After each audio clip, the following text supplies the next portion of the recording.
Hello friends, welcome to all of you in our study channel शाम physics classes and I am Abhishek Dubey. जैसा कि आप लोगों को पता है कि हमने अपना पहला चैप्टर मोशन कंप्लीट करके और दूसरा chapter laws of motion and force जो था उसमें भी 3 लेक्चर्स ऑलरेडी अपलोड कर दिए हैं, जिनका लिंक डिस्क्रिप्शन में है, आप जाकर देख सकते हैं। जिसमें पहले में हमने फोर्स और दूसरे में लॉज ऑफ मोशन और तीसरे में कंजर्वेशन ऑफ मोमेंटम बता दिया है। और सेकंड चैप्टर जो कि आपका fourth and laws of motion physics की क्लास 9th का, उसमें मेन उतने ही कॉन्सेप्ट्स थे, तो इसलिए अब उसमें हमने न्यूमेरिकल भी करा दिए हैं, इंटरेस्ट क्वेश्चन वाले कॉन्सेप्ट बता दिया, ये सब चीज़ें हो गई हैं। और आज हम अपनी एक्सरसाइज जो है वो शुरू करने जा रहे हैं। एक्सरसाइज में हम इसमें सोचे हुए हैं कि हम आप 3 वीडियो बनाएंगे, जिसमें से जो पहला वीडियो होगा उसमें हम क्वेश्चन नंबर 1 to 6 करेंगे लेक्चर नंबर 04 में, जो कि आज वाला वीडियो होने वाला है। और दूसरे वीडियो में हम NCERT एक्सरसाइज के क्वेश्चन नंबर 7 to 12 करेंगे। और तीसरा लेक्चर जो होगा उसमें हम क्वेश्चन नंबर 13 से लेके 18 तक करेंगे। और आपकी एक्सरसाइज में 18 क्वेश्चन कुल मिला के दिए गए हैं, कुल मिला के 18 क्वेश्चन दिए गए हैं। तो चलिए शुरू करते हैं। तो इसमें पहला क्वेश्चन जो आपका है उसमें आपसे कहा है, आप अपनी बुक में पढ़िए कि an object experiences a net zero external unbalanced force, is it possible for the object to be travelling with non zero velocity. इसमें यह कहा हुआ है कि एक ऑब्जेक्ट है जिस पर एक्सटर्नल फोर्स जो है वो जीरो लग रहा है। क्या क्या कहा है हमसे तो क्वेश्चन में कि एक्सटर्नल फोर्स जो है वो जीरो है, और हमसे पूछा है कि is it possible for the object to be travelling with non zero velocity. इसमें शब्द दिया गया है नॉन जीरो। नॉन जीरो का मतलब होता है कि जीरो के बराबर ना हो, बल्कि उसकी कुछ ना कुछ वैल्यू जो है वो हो। जैसे उसकी वेलोसिटी 2 मीटर पर सेकंड और 4 मीटर पर सेकंड है, इस तरह से कुछ हो, लेकिन वो जीरो के बराबर ना हो। तो क्या ऐसा हो सकता है। और इसमें दूसरा पूछा है कि इफ़ यस, यदि हाँ, तो स्टेट द कंडीशन, वह अवस्था बताएं, कंडीशन बताएं, that must be placed on the magnitude and direction of the velocity, जो कि उसके मैग्नीट्यूड और डायरेक्शन ऑफ वेलोसिटी, परिमाण और दिशा को बताता हो। And if no, provide a reason, और यदि ऐसा नहीं हो रहा है तो उसमें कोई वजह बताएं। तो इसके आंसर जो है वो हमने पहले से लिख के रखा हुआ है, तो आप इसे पॉज करके नोट कर लें, हम समझा दे रहे हैं क्या है। तो देखिए इसमें लिखा है, मतलब आंसर इसका जो क्वेश्चन बताया कि एक्सटर्नल फोर्स जीरो हो और नॉन जीरो वेलोसिटी के साथ क्या चल सकती है कोई ऑब्जेक्ट है। यदि हाँ तो उनकी कंडीशन बतानी है, और नहीं तो कंडीशन बतानी है। तो when an object experiences a net zero unbalanced force, net zero मतलब समझ रहे हैं ना कि एक्सटर्नल फोर्स जो है वो क्या कहा था, all experiences a net zero external unbalanced force. तो फोर्स जो है वो जीरो के बराबर है। तो नेट एक्सटर्नल अनबैलेंस्ड फोर्स, देखिए नेट जीरो का मतलब हुआ कि जीरो के बराबर है इस जगह पर। Then according to second law of motion, second law of motion हमसे क्या कहता है कि acceleration, second law of motion हमसे ये कहता है ना कि फोर्स जो है वो डायरेक्टली प्रोपोर्शनल होता है एंगुलर मोमेंटम के, या फिर F is equal to ma। यही तो है हमारा सेकेंड लॉ ऑफ मोशन। तो सेकेंड लॉ ऑफ मोशन हमसे ये कहता है F is equal to ma। मतलब यहाँ से अगर हम देखें तो अगर हमारा फोर्स जो है जीरो है और मास उसका अगर कांस्टेंट है, तो एक्सेलरेशन भी हमारा जीरो ही होगा, क्योंकि किसी का मल्टीपल अगर जीरो आ रहा है तो दोनों में से कम एक को तो जीरो होना ज़रूरी ही है। तो इसलिए मास तो जीरो होगा नहीं, लेकिन एक्सेलरेशन हमारा जीरो हो सकता है। तो वही लिखा है according to second law of motion acceleration is equal to zero, but according to first law of motion, और उसी में पहले लॉ ऑफ मोशन में ये बात कही है कि अगर किसी कोई ऑब्जेक्ट मोशन में हो, मोशन में या फिर वो रेस्ट में हो, तो जब तक उस पर कोई एक्सटर्नल फोर्स नहीं लगता है वो उसी अवस्था में रहती है, उसकी अवस्था बदलती नहीं। मतलब अगर चल रही है तो चलती ही रहेगी, रुकी है तो रुकी ही रहेगी। तो देखिए इतना यहाँ तक समझने से हमें ये पता चल रहा है कि इसमें सेकंड अगर फोर्स हमारी जो है वो 0 के बराबर है तो एक्सेलरेशन भी हमारा 0 के बराबर आ रहा है। कहाँ से? सेकंड लॉ ऑफ मोशन से। लेकिन उसने दूसरी बात कही थी कि वेलोसिटी 0 ना हो, वो भी कंडीशन फुलफिल हो जा रही है, और वो in accordance to laws of motion first. तो यही इसमें हमसे कहा था कि इधर इतना हो गया। और जो सेकंड क्वेश्चन हमसे पूछा था उसका आंसर हो जाएगा इट मीन्स दैट, इसका मतलब ये हुआ velocity of the object is not 0 but the magnitude as well as direction of velocity remains unchanged. Remains unchanged का मतलब ये हुआ कि एक्सेलरेशन 0 है। ओवरऑल इसमें हमसे ये कहा था कि क्या कभी ऐसा हो सकता है कि वेलोसिटी जो है वो 0 के बराबर ना हो लेकिन एक्सेलरेशन 0 के बराबर हो। यही हमारा क्वेश्चन था।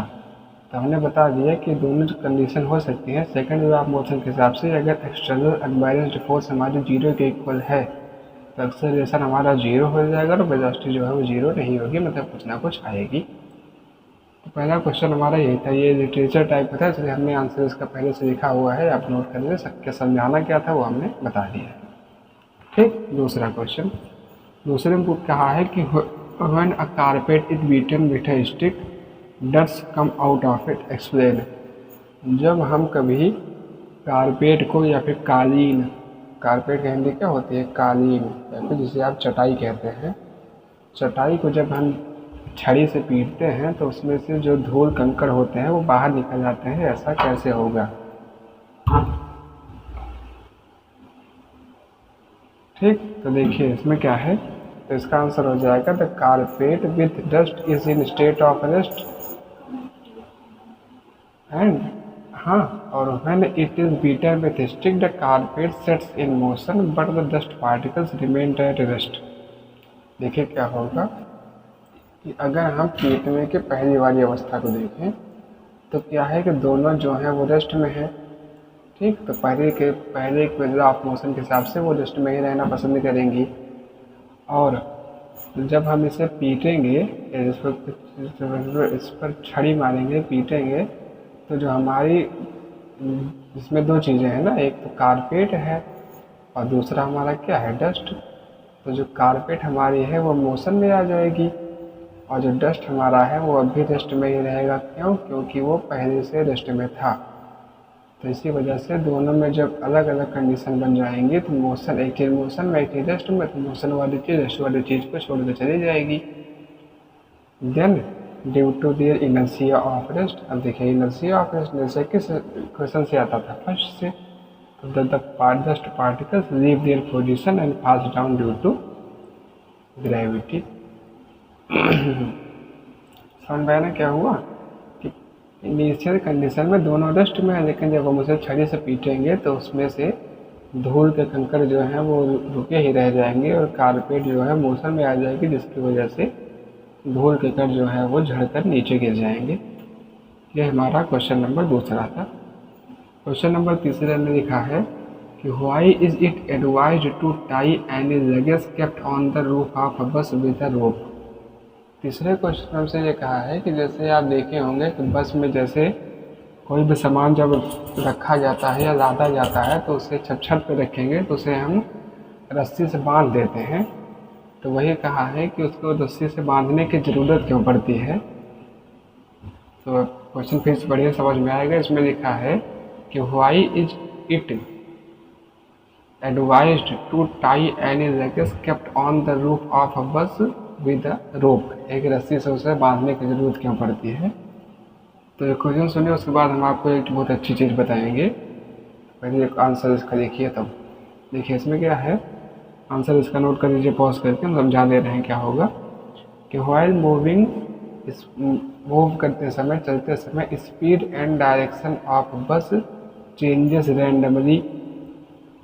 देखिए शब्द लिखा है रैंडमली। रैंडमली मतलब होता है उल्टा सीधा, कभी इधर कभी उधर, कभी ऊपर कभी नीचे, कभी दाएं कभी बाएं। ये सब है रैंडमली, मतलब किसी भी तरीके से। तो जैसे बस जा रही हो सकता है वो सामने जाए, हो सकता है ब्रेक लगा दे, हो सकता है और स्पीड बढ़ा दे, लेफ्ट टर्न दे, राइट टर्न दे, ये सब चीज़ें हो सकती हैं।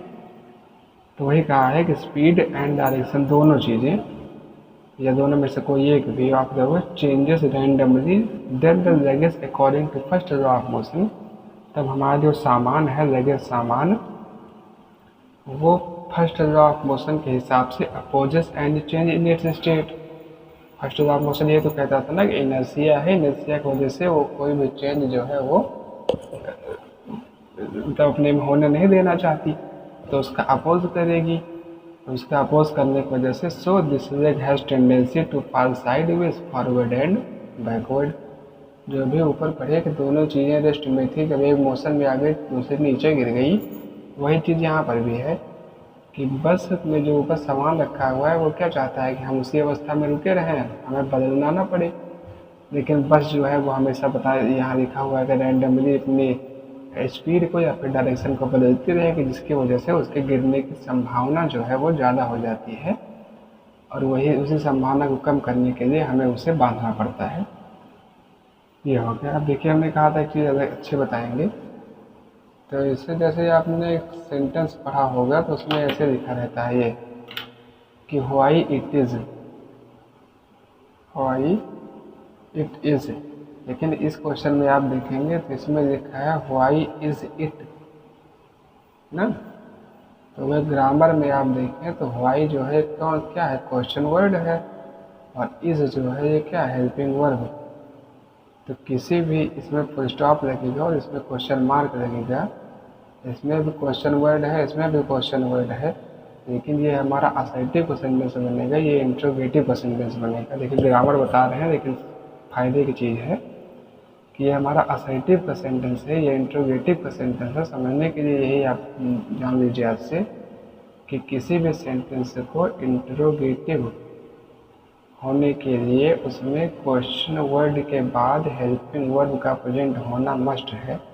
अगर हेल्पिंग वर्ब नहीं है तो उसे वो असर्टिव सेंटेंस बन जाएगा और इंट्रोगेटिव सेंटेंस नहीं बनेगा। जैसे एग्जाम्पल आपको थोड़ा बता दें, देखिए तो एग्जाम्पल के रूप में जैसे दो सेंटेंस आपके सामने रखने, बताइएगा कौन सा असर्टिव है कौन सा इंट्रोगेटिव।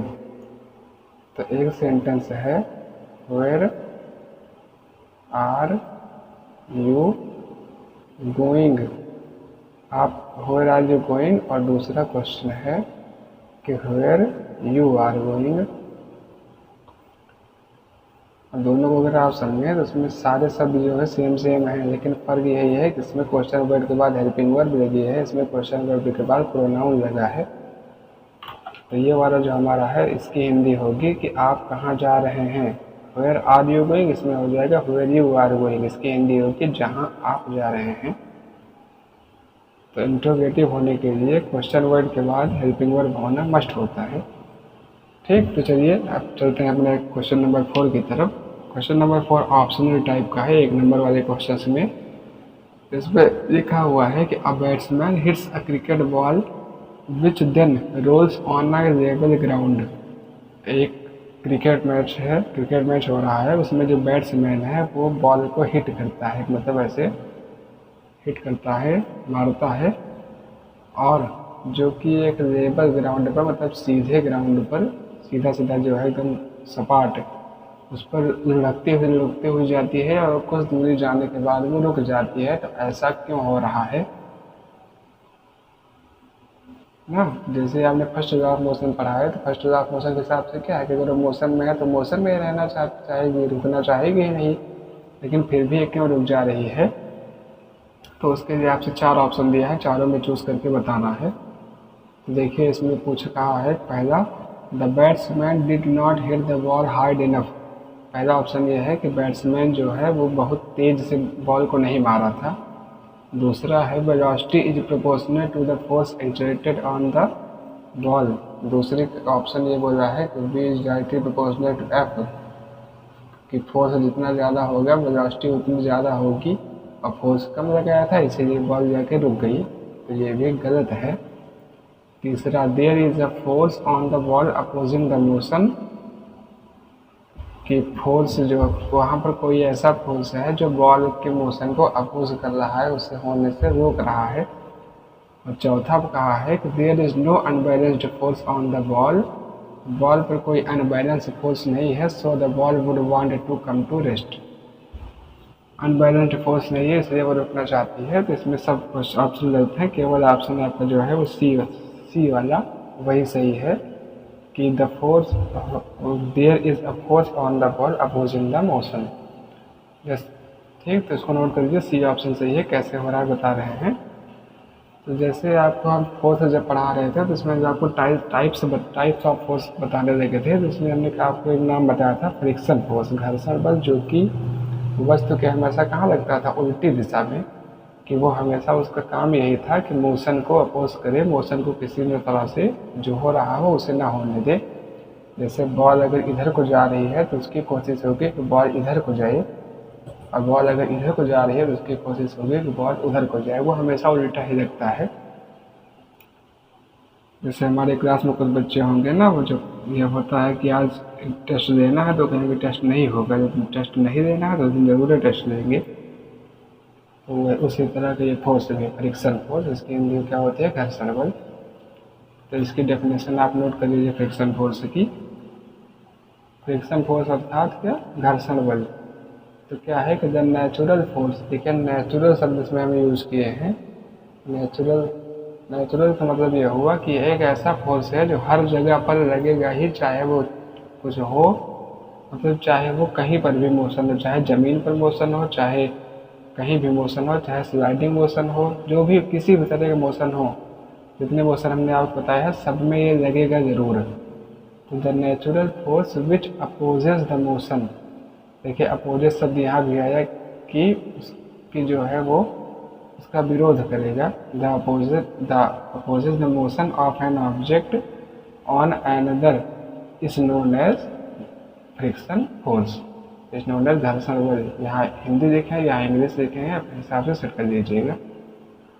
तो कोई भी नेचुरल फोर्स जो हमेशा किसी भी मोशन को अपोज करता हो उसी को हम घर्षण बल या फिर फ्रिक्शन फोर्स कहते हैं।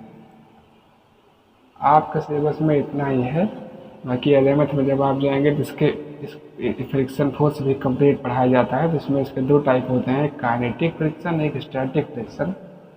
अब आप वाले में क्या है, आपको जो सिलेबस में क्लास 9 देखें, kinetic energy and static energy. Static नहीं, पोटेंशियल एनर्जी होती है। तो काइनेटिक का मतलब होता है कि जब कोई ऑब्जेक्ट चलती रहेगी उस समय जो फोर्स लगे वो फ्रिक्शन फोर्स कौन सा, काइनेटिक। स्टैटिक मतलब जो रुकी हो तब भी फोर्स लगता है, ये फ्रिक्शन वाला, जिसे कहते हैं स्टैटिक फ्रिक्शन। छोटी छोटी चीज़ें हैं, आप जान रहिए। और फिर main cause of friction is adhesion. देखिए ये सब यहाँ पर ही आया है, इसे आप नोट कर लें और इसके बारे में जाने रहिए कि एडेशन का मतलब होता है किसी भी दो ऑब्जेक्ट के बीच में जो फोर्स लग रहा है उसे को हम एडेसिव फोर्स कहते हैं। Force acting between two objects, किसी भी दो ऑब्जेक्ट के बीच में जो फोर्स लग रहा है उसे हम एडेशन फोर्स कहते हैं, और यही इसका मेन कॉज है फ्रिक्शन फोर्स का। अब फ्रिक्शन फोर्स एडेशन फोर्स में आप कंफ्यूज मत होइएगा, एडेशन अलग चीज़ है, फ्रिक्शन अलग चीज़ है। एडेशन ये बताता है कि फ्रिक्शन किस वजह से हो रहा है, हाँ, और इसी एडेशन को कम करने के लिए हम एडेसिव मटेरियल्स का यूज़ करते हैं। एडेसिव मटेरियल्स ये हैं जैसे जब दरवाजे सही से न खुल रहे हैं घर वाले तो उसमें हम लोग तेल डाल देते हैं। तो तेल से क्या होता है, वो वही एडेसिव मटेरियल है, वो एडेशन को कम कर देता है, जिसकी वजह से फ्रिक्शन कम हो जाता है ना। जैसे साइकिल वगैरह में छर्रे पड़े रहते हैं, तो छर्रों का काम यही है कि एडेशन फोर्स को जो है वो कम कर दे, और उन्हीं चीज़ों को कहा जाता है एडेसिव मटेरियल। ठीक, तो फ्रिक्शन फोर्स हो गया, 1 से लेकर 4 तक क्वेश्चन हो गए। 5वां क्वेश्चन जो आपका है वो आपका न्यूमेरिकल टाइप है, इसलिए हमने लिखा नहीं है, अब आपको समझाते हैं कैसे है। देखिए, तो 5वें क्वेश्चन में आपसे कहा है कि a truck starts from rest and rolls down a hill with a constant acceleration. इसमें क्या है कि एक ट्रक है, वो शुरुआत में रुकी हुई थी, रेस्ट पर थी, और वो एक हिल है, पहाड़, जैसे पहाड़ है, वो ट्रक यहाँ पर खड़ी हुई है इस जगह पर, और यहाँ से ऐसे ऐसे नीचे को आ रही है। तो यू पर 0 थी और कांस्टेंट एक्सेलरेशन से नीचे की तरफ ऐसे चलती हुई चली आ रही है, हाँ। It travels a distance of 4 metre. इसमें एक डिस्टेंस दिया गया है, सारी चीज़ें गिवन नोट कर लें फिर आपको समझ में आएगा आंसर। 400 मीटर और टाइम इसमें दिया गया है कितना, 20 सेकेंड। अब देखिए इसमें ये कहा है कि एक ट्रक है वो हिल के ऊपर है, हिल तो पहाड़ी के ऊपर, और वो 400 मीटर डिस्टेंस तय करती है 20 सेकंड के अंदर। शुरुआत में वो रुकी हुई थी। तो इतना सब कुछ होने के बाद फाइंड इट्स एक्सेलरेशन।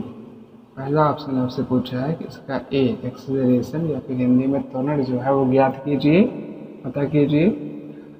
और दूसरा क्वेश्चन इसी में आपसे पूछा है कि फोर्स एफ निकालिए, और इसके लिए एक डिफरेंशियल कंडीशन दी गई है कि मास जो आपका है मतलब ट्रक का वो 7 टन है, और नोट में लिखा हुआ है कि 1 टन बराबर 1000 किलोग्राम।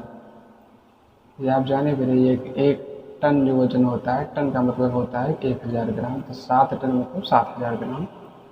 ठीक, तो क्वेश्चन समझ में आने क्या है, शुरुआत में रुकी हुई थी 400 मीटर डिस्टेंस 20 सेकंड में नीचे की तरफ तय की हुई है, तो उसका एक्सेलरेशन निकालिए और फोर्स निकालिए। दो चीज़ें, फोर्स के लिए मास भी दे दिया है, बराबर मास, और मास के लिए क्या होती थी, द्रव्यमान। तो देखिए फर्स्ट के लिए हम क्या करेंगे, ए। अब इसमें जो है आपको लगानी पड़ेगी इक्वेशन ऑफ मोशन। कौन सी इक्वेशन ऑफ मोशन है कि जैसे अगर इसको देखें तो हम ऐसे लिख सकते हैं, ऐसे टी लिख सकते हैं। तो हमारे पास क्या है, एस टी यू, और हमें निकालना क्या है, ए। तो हम सेकंड इक्वेशन ऑफ मोशन जो है वो यूज करेंगे। तो by second equation of motion, laws of motion के चक्कर में आप इक्वेशन ऑफ मोशन भूलिएगा मत। तो सारी चीज़ें आप जाने रहिए, ज़रूरत पड़ती है हर जगह पर। एक कोई भी चैप्टर आप जब ख़त्म करेंगे तो ऐसा नहीं है कुछ चैप्टर का मतलब केवल उसी चैप्टर तक था, बस आगे नहीं लगेगा। फिजिक्स है, कौन सा कॉन्सेप्ट कहाँ पर लग जाए कुछ पक्का नहीं है। ठीक, तो इसमें हमें ए निकालना है, बाकी सारी चीज़ें पता है।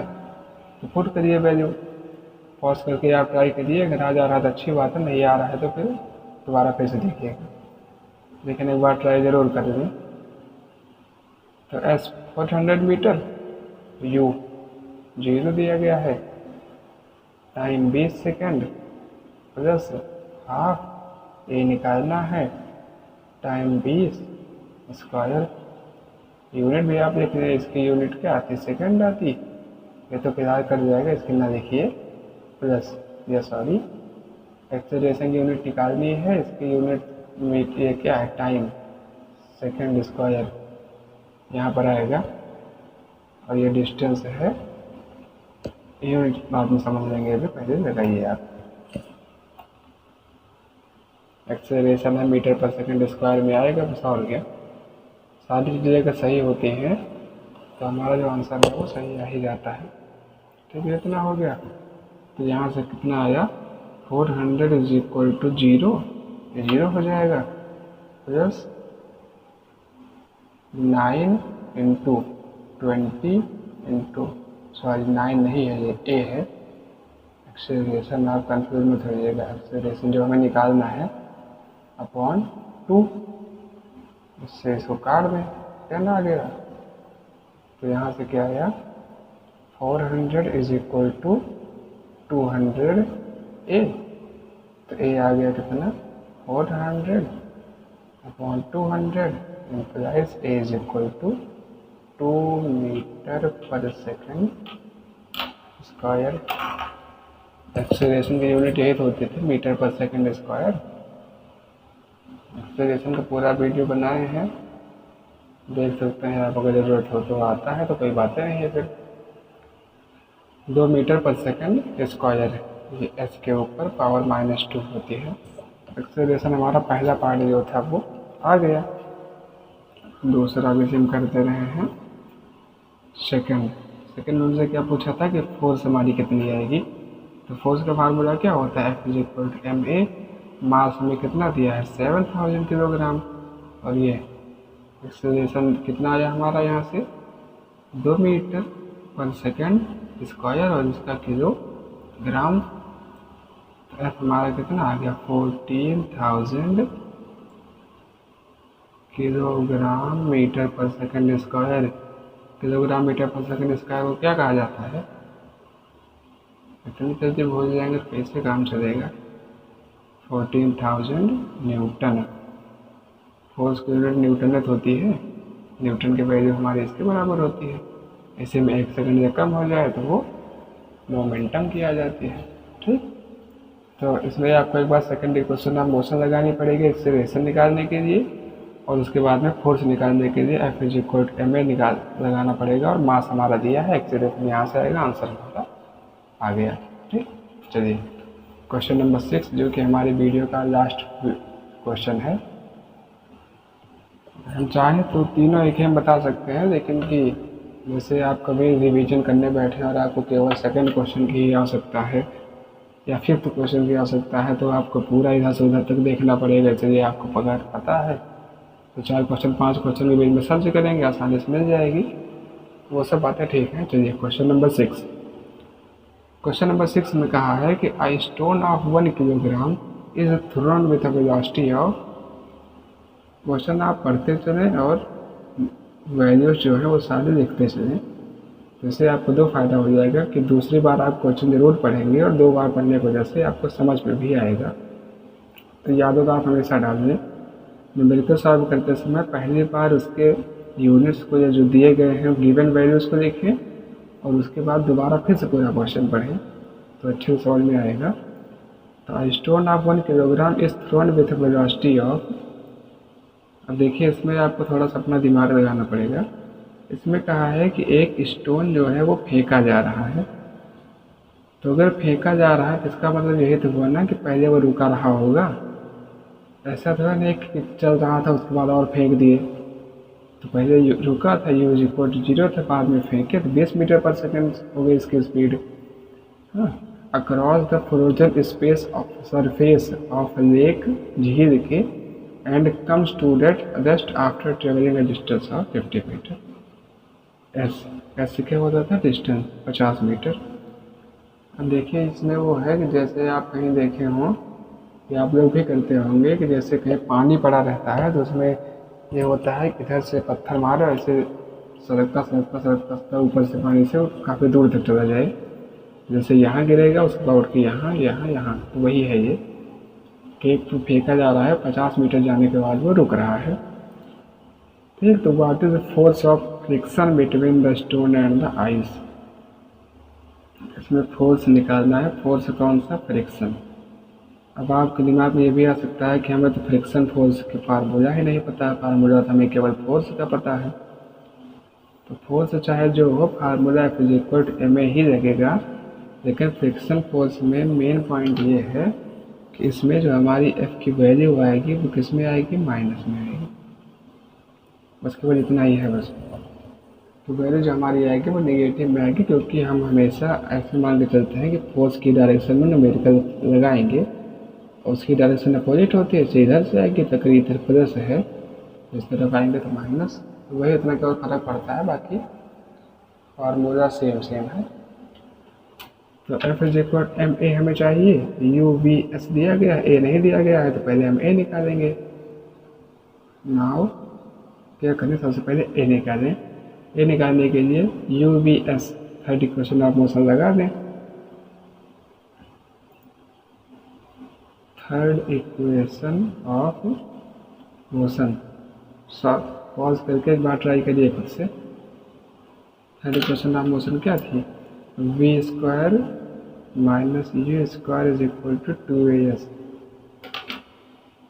तो क्या हो जाएगा? v कितना दिया गया है? 20 metre square minus 0 metre per second square.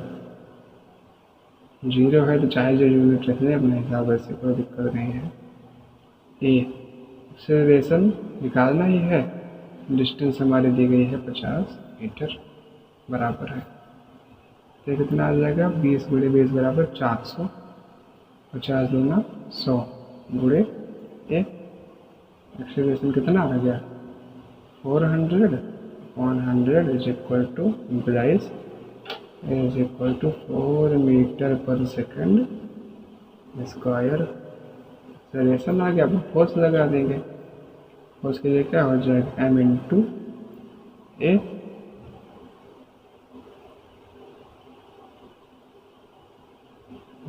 B square minus u square is equal to 2as।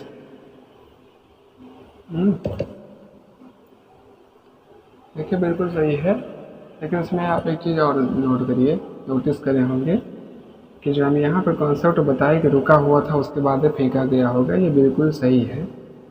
लेकिन उसमें भी एक चीज़ आप ये ध्यान देंगे क्वेश्चन में, तो अगर यू नहीं दिया गया है तो आपको निकालने में थोड़ा दिमाग लगाना पड़ता है, और इसमें ये दिमाग लगाना पड़ेगा। उसमें क्वेश्चन के बाद में लिखा है कि comes to that just after travelling a distance of 50 metre. 50 metre दूरी तय करने के बाद वो रुका है।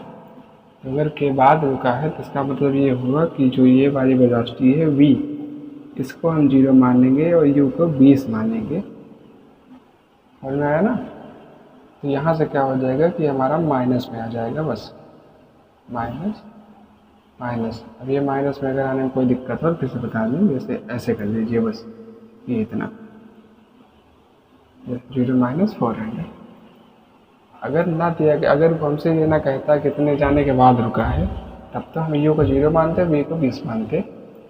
लेकिन हमसे कहा है कि 50 मीटर जाने के बाद रुका, तो ऐसा तो है नहीं कि पहले रुका है उसके बाद चले। अब मानना हमें 2 ही वेलोसिटी है, 3 तो मानना नहीं है।